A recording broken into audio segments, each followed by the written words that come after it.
আমি সুমি বলছি ভাই, সুমি আক্তার। সুমি, কেমন আছেন আপনি? ভালো আছেন সুমি? আলহামদুলিল্লাহ ভালো আছি। মাশাআল্লাহ, ভালো আছেন। সুমি, কোথা থেকে বলতেছেন? আপনার দেশের বাড়ি কোথায়? এটা কুমিল্লা ভাই, মুরাদনগর। আচ্ছা, কোথায় থাকেন এখন বর্তমানে?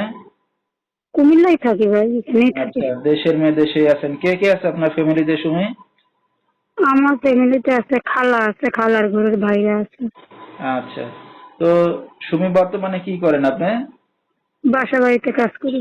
সুমির বিয়ে শাদী হয়েছে কিনা? বিয়ে শাদী হয়েছে, বাচ্চা আছে একটা, স্বামী ছেড়ে দিছে। আচ্ছা, স্বামী ছাড়া আছেন কতদিন ধরে আপনি? ভবিষ্যতে কি চিন্তা ভাবনা আছে, ভালো একজন মনের মানুষ যদি পাই, জীবন সাথী বানিয়ে দেবো। আচ্ছা, সে বিবাহিত না অবিবাহিত, না বয়স বেশি? এখন বিবাহিত আর অবিবাহিত যদি মন ভালো হয়, তো কোনো সমস্যা নেই ভাই। আচ্ছা, তো আপনার সাথে দর্শক ভাইরা কিভাবে যোগাযোগ করবে এখন? ফোন নম্বর